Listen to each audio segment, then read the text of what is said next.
Search can include data sourced from external locations, including Microsoft Teams. In order to review data in search, indexing and archiving jobs must be set up first.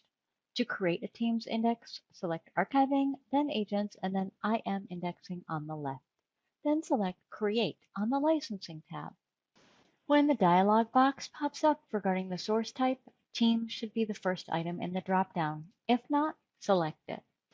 Then input a name for the job and click Create.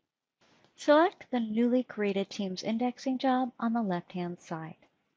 Then select the Criteria tab.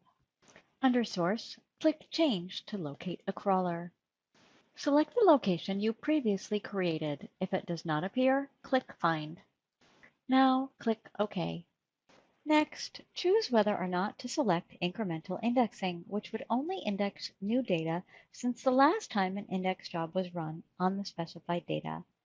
Leaving it unselected will ensure that all data is indexed unless a date selection is made under Options. Next, we have Options, under which there are three. The first is Disable, Edit, or Delete posts. Let's check this to prevent Teams users from editing or deleting.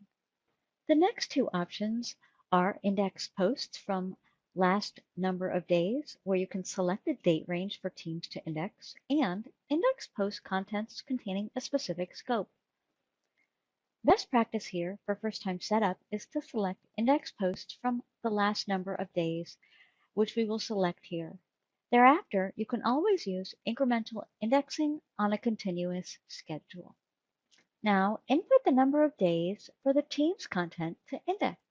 Under Team Selection, you can choose to index posts from all teams and channels, index posts from only certain teams and channels, or to exclude certain teams and channels. Let's leave this set to index all.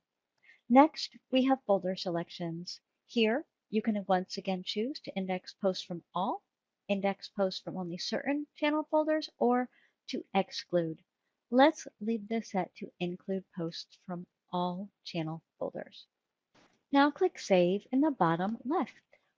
After the Criteria tab has been configured successfully, let's move on to the Job Settings tab.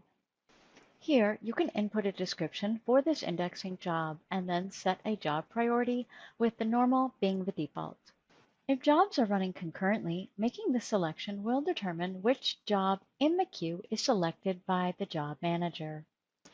Next, you can choose a mode for this job: continuous, pause, pause and delete, or schedule. Continuous indexes continually without interruption. Pause stops indexing after initially being created. Pause and delete will stop and then delete the existing index. Schedule will allow us to schedule the job daily, weekly, for a specific time and/or a specific date. Run now is also an option. You can also choose to index all users from the location or to select users. Make your selection here and then click Save in the bottom left.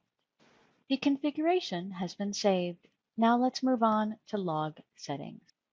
Here, you can choose certain settings should you wish to receive a log that will help you with troubleshooting later on. After making your selections, click Save in the bottom left to save the Teams indexing configurations. Teams indexing has now been configured. This concludes the video on how to configure a Teams indexing job.